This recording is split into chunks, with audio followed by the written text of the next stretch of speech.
Okay,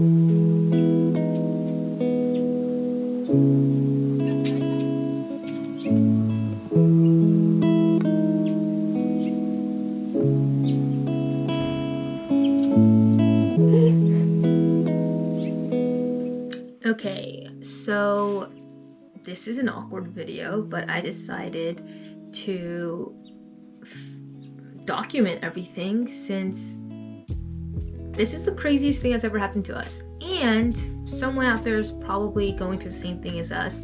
So I kind of wanted to document all this for my sake, for Chris's sake, for our future like children's sake, and see like, oh, look what our parents went through, or you know, to remind Chris and I like a couple of years down the road when we forget the goodness of God and everything that we've gone through, just a reminder.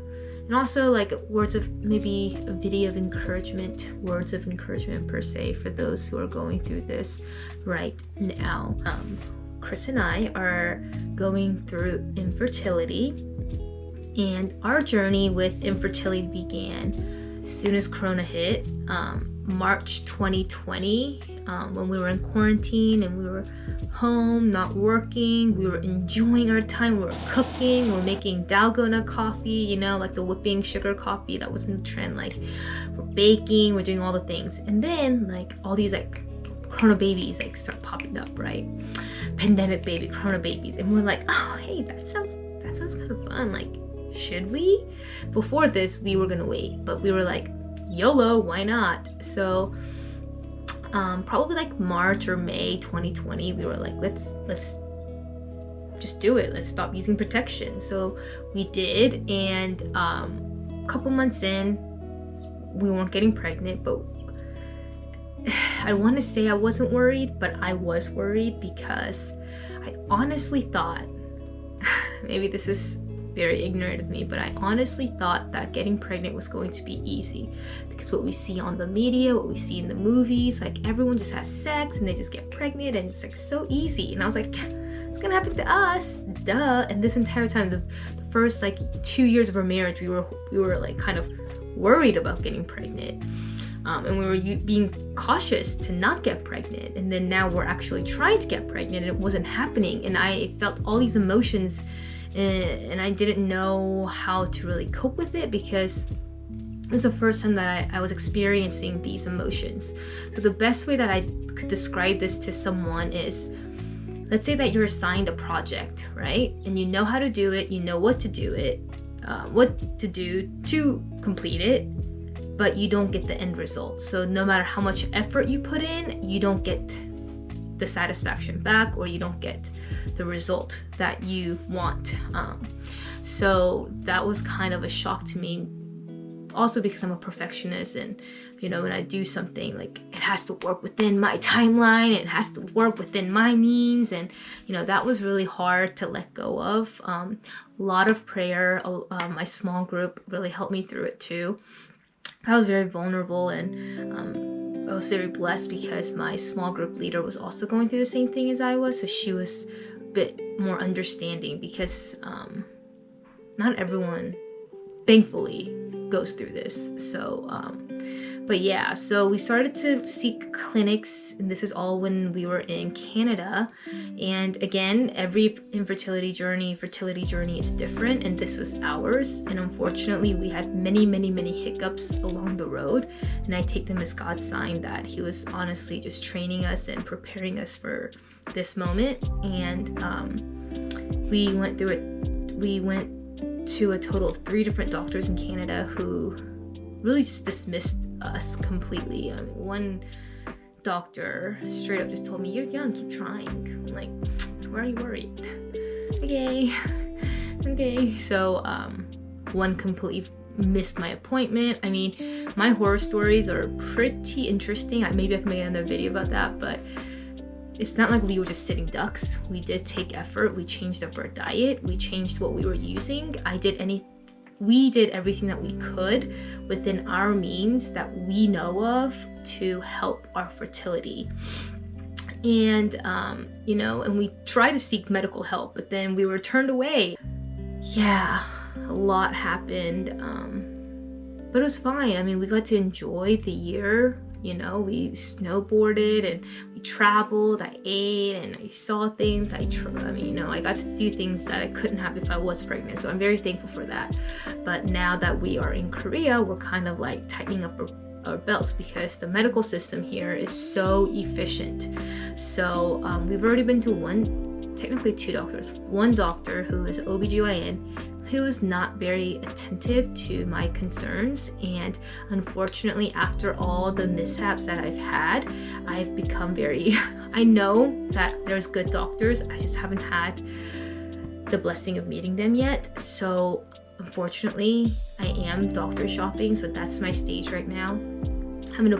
And then we saw a holistic doctor who prescribed us holistic, there's this thing called hanyak, which literally translates to Korean medicine, and it's like herbs and different types of roots, and they're supposed to like really just like help your body detox, and just basically it's like super juice, that's what you can say. So we have that, so we're going to be drinking that.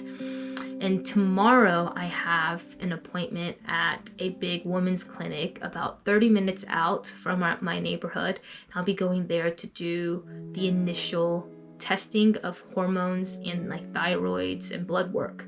And then after that, I'll be doing ultrasounds, etc., etc. I'm not really sure what that's going to look like, but yeah. And then Chris will also get tested as well. So that's where we're at. It's pretty wild. Emotion wise, I'm at a stage where I just want to know why we aren't getting pregnant. The stress and anxiety of why aren't we getting pregnant, that is over. Thankfully that's over, but I did go through that stage. Like I mentioned before, it was like effort does not equal outcome. That was really hard. That's a hard pill to swallow. So after we overcame that, it was kind of like smooth sailing, etc. But now we're just like, what? Why? And that's what we wanted to know in the first place. If there was something wrong, then we could do something about it. Chris has been a champ this entire time. He has been the most supportive husband, and he's my voice of reason, and he's the reason that I'm sane, not insane. I'm sane.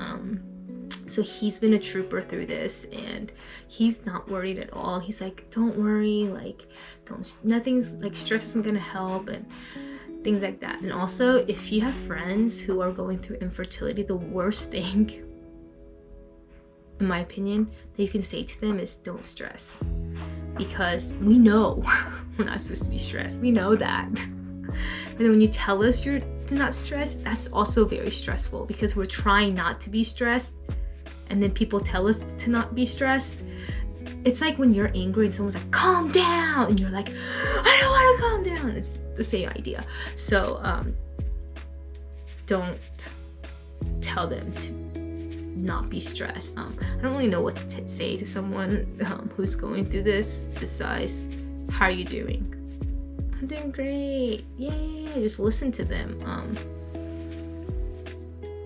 Yeah, that's all I can say. I don't really talk to my friends about it because a lot of my friends are in different stages of life, and it's hard to now have conversations that are relatable. Some of my friends are single, some of my friends got pregnant the first try, some of my friends don't even want kids, like, you know, like already just got married, or they're so busy with work. You know, we're on all different stages of life, and that's not anyone's fault. It's just life. So when I do talk about infertility, it's kind of like, I don't know what to say. It's like an awkward elephant in the room, but it doesn't have to be. Like, it's my life. It's not something that I'm ashamed of. I can't be. It's just my journey. So I don't really talk to a lot of friends about it, because what's the point? Because all they do is feel bad for me, and that's not what I want. So I just stick to Chris and I with it. So yeah, that's our journey so far. So basically, we try to get pregnant, didn't get pregnant, saw a few doctors were bad, now we're starting over. So I'm very optimistic. I'm excited to see this new doctor tomorrow. I've read a ton of reviews on the hospital, and thankfully they have English speaking staff. So I'll be able to understand all the logistics and technical terms.